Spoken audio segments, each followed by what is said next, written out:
Yo, what is good, YouTube? Welcome back to another JC2K video. In today's video, we are going to be ranking the top 10 best point guards in NBA 2K24 MyTEAM, non-gambling point guards specifically in this video. And I will say that non-gambling point guards to choose from are really phenomenal. There's a lot of good ones, and the point guard position is probably the strongest position in terms of non-gambling cards in my team right now. Before we hop into the video, if you haven't already, make sure you hit the subscribe button. Help me push towards the 25,000 subscriber mark on the channel. I upload every single day, tons of consistent daily MyTEAM content. Would really appreciate it if y'all do subscribe. Without further ado, let's hop right into it, and let's start off with number 10, which is going to be Jason Kidd. I like J. Kidd as a 6'4", versatile defensive point guard, has Kyrie dribble style, Pro 2 fade, decent slasher, pretty good shooter. Not an unbelievable slasher nor an unbelievable shooter with the greatest of releases or anything, but he does have that tray behind the back, not bad. D-Rose size up, Kyrie's dribble style is always a W.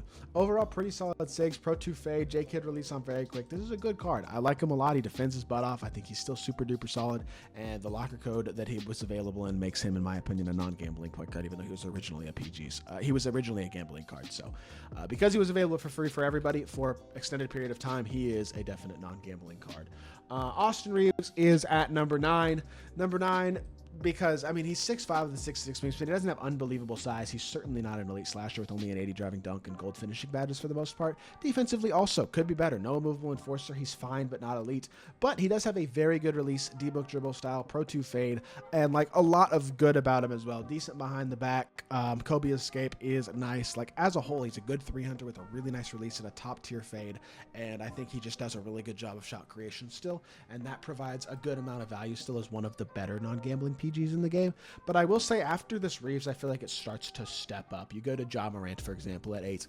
Only 6'2", but really, really elite animations. Stats and badges are near perfect. The reason he's this low is, again, because he's 6'2", because his badges are phenomenal all the way around. He's got elite stats as well in pretty much every single area, and near perfect sigs as well. Kyrie dribble style, Trey escape, Jamal Murray behind the back, and John Wall drag back. You could say those are the perfect sigs. Not to mention a very quick smooth release and normal fade, which is definitely solid. So as a whole, Morant, really, really solid card. I think he's definitely a good free card. The only reason, like I said, that he's at number 8 is because of his lack of size. Gary Payton's at number 7 at 6'4". Does not have the sigs of a Morant, but I do think the size and the defense makes him better, especially the Hoffa movable enforcer, the really, really incredible defensive stats, and the bigger stature at 6'4" with a pretty good player build. Still a good athlete, still a good shooter, still a good playmaker. He's certainly not Morant sigs-wise, and if you want to make the argument that Ja is better than Gary because of the much improved sigs, you could make that argument. For me, the improved size and improved defense is more valuable, especially at a competitive level, because I can surround a guy with like Gary Payton with shot creation at the 2 and the 3, and so to me, he's really, really good. I like Jrue Holiday as just a better Gary Payton as well. Really good defensive PG. Jrue is an inch taller than Gary at 6'5". I think his release is a little bit better than Gary's as well, a little bit quicker. Neither of them have the best sigs in the world, but Drew's a good, versatile card who does everything well and has everything super solid statistically. I know he's not quite as impressive statistically as Gary, but I think he plays just as well as a slasher, is a super solid shooter, and defensively is phenomenal, a little bit taller, and like I said, a better release are a couple things that are small things, but they do make a difference in my opinion, and they are the reason why I give him an edge at number 5 over Gary Payton at number 6. So the back 5 are definitely solid cards, but I feel like this top 5 is when it really gets really good. Starting off with Shaun Livingston, who actually came out yesterday as y'all are watching this video, a 6'7" playmaking defensive point guard, 6'11" wingspan, a lot of size. He needs fast twitch, posterizer, precision dunker, rise up added. Shooting badges are decent, not amazing. Playmaking badges are pretty good. Defensively, he's really, really good. And that's the value of this card, is the playmaking and the defense and the size at 6'7". 95 driving dunk as well. So when you do add those finishing badges, he's a really good slasher, but I don't know why he doesn't have them with a base 95 driving dunk. That is strange. Shooting badges on gold though are nice. His release is super solid. I like this card. D-book dribble style, okay, not amazing sigs, but not bad. Like as a whole, hard and behind the back's pretty good. I think he's a super solid option, and I think number 5 for these non-gambling cards is a good spot. Number 4 is going to be Eddie Jones. Eddie Jones is really, really good at 6'6" with a 6'9" wingspan. He's got pretty good size, hot spots from literally everywhere. 38 Hall of Fame badges include pretty close to everything important. Gold unmovable enforcer, gold unpluckable, half handles for day, speed booster, blow by, all that type of stuff is always there. He's a 95 driving dunk, 96 three ball, 95 speed, versatile defense, key badges in every single area. The one thing that holds him back a little bit, the only reason he's only at number 4 is because his release could be a little better. It's kind of ugly. That's the main thing because the SIGs are good. D-book dribble style, Kemba escape, Jamal Murray behind the back, John Wall drag back, and Pro 2 fade.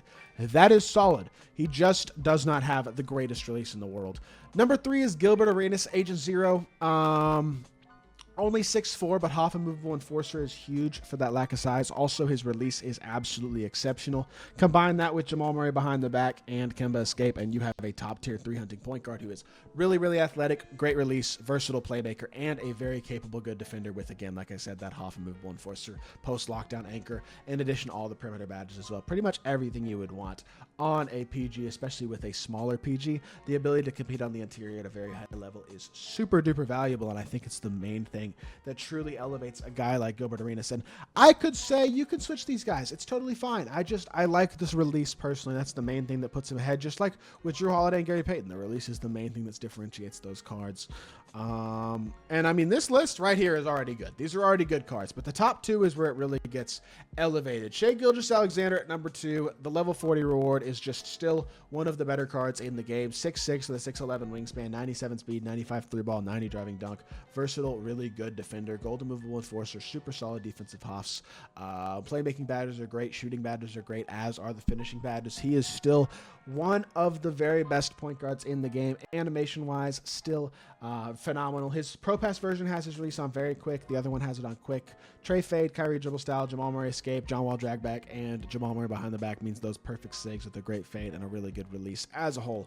Still a big fan of SGA to this day. He is still in my lineup, and because I did not get Ben Simmons, I mean, out of the lock-in, likely will be in my lineup until there is a non-gambling point guard that is better than him, but that might be a while for another one. Although, I say that, we got one this week, and in my opinion, the number 1 point guard right now is 100% Clyde Drexler. I think number 1, he's a little bigger than SGA. He's 6'7", not 6'6". Number 2, his dunk animations are just better. I know that they both are great slashers, and SGA has a high driving dunk and all that type of stuff, but 95 standing, 98 driving dunk, I mean, Clyde just finishes as a higher level than SGA does, and they're very similar as shooters, both of them with nice, smooth releases, very similar SIGs with Trey escape, Jamal Murray behind the back. He has John Wall drag back, Shai does, and then Clyde has Steph, but that's basically the same thing. So they basically have the same SIGs, same dribble styles. Pro 2 fade on Clyde is just as good as SGA's Trey fade, if not even a little bit better. And then defensively, he's just as good as SGA, also, if not a little bit better.